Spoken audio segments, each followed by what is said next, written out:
পৃথিৱীৰ একমাত্ৰ কিলা য'ত মানুহৰ বসতি আছে। ভাৰতৰ পশ্চিম দিশৰ ৰাজস্থানৰ শেষ জিলা জয়ছলমেৰ। পাকিস্তানৰ সীমান্তত অৱস্থিত এই জিলাখন সম্প্ৰতি ভাৰত-পাকিস্তানৰ যুদ্ধৰ বাবে চৰ্চালৈ আহিছে। পৃথিৱীৰ একমাত্ৰ লিভিং ফৰ্ট জয়ছলমেৰ কিলাত আমি উপস্থিত হৈছিলোঁ ভাৰত-পাকিস্তানৰ যুদ্ধৰ কেইমাহমান আগতে। আহকচোন এই কিলাটোৰ বিষয়ে কিছু কথা জানিবৰ চেষ্টা কৰোঁ। Alpana Suzuki presents Travel with Howdy Digital.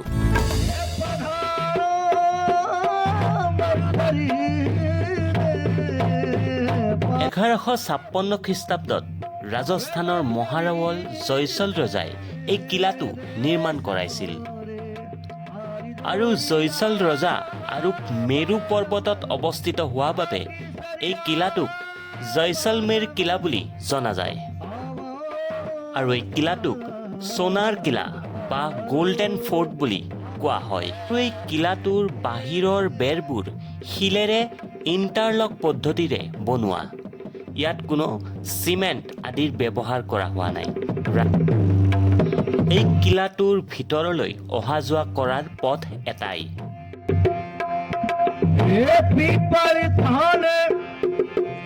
আৰু এই কিলাটোলৈ প্ৰৱেশ পথৰ গেটসমূহ বিশেষ পদ্ধতিৰে বনোৱা হৈছিল। এই কিলাটোত মুঠ 4খন প্ৰৱেশ দুৱাৰ আছে। আৰু এয়া দেখিছে দুৱাৰবোৰত কিদৰে হাতীয়ে যাতে আক্ৰমণ কৰিব নোৱাৰে তাৰ বাবে বিশেষভাৱে প্ৰস্তুত কৰোৱা হৈছিল। লগতে এই দুৱাৰবোৰ এখন দুৱাৰৰ পৰা আনখন দুৱাৰ দেখা নোপোৱাকৈ সজোৱা হৈছিল যাতে তাত আক্ৰমণকাৰীয়ে সহজে আক্ৰমণ কৰিব নোৱাৰে। আৰু আক্ৰমণকাৰীৰ পৰা ৰক্ষা কৰিবলৈ দুৰ্গটোত বিশেষ কিছুমান পদ্ধতি আছিল। ইয়াৰ দুৰ্গটোৰ ওপৰত কিছুমান ডাঙৰ ডাঙৰ শিল ৰখা আছে আৰু কিছুমান বিন্ধা ৰখা আছে গৰম পানী বা গৰম তেল আদি ওপৰৰ পৰা তললৈ পেলাই দিয়া হৈছিল শত্ৰুপক্ষৰ পৰা এই দুৰ্গটোক ৰক্ষা কৰাৰ বাবে। আৰু এনেদৰে দুৰ্গটোৰ ভিতৰলৈ গ'লে ৰাজমহল আৰু ৰাণীমহল পৃথকে পৃথকে থকা দেখা পোৱা যায়। আৰু এই ৰাজমহল আৰু ৰাণীমহলৰ যি নিৰ্মাণ কাৰ্য কিছু পৃথক আছিল।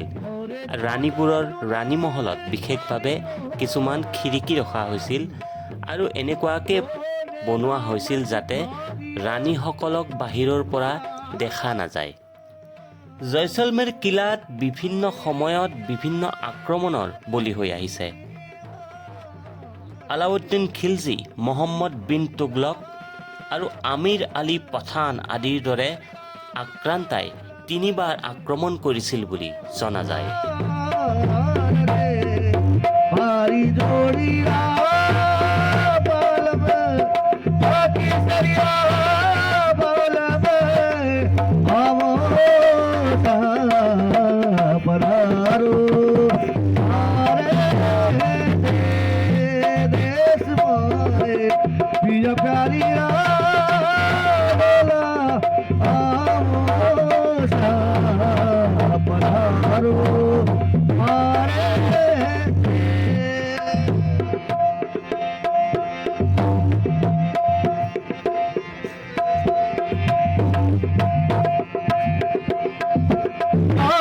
सब चुन खावियो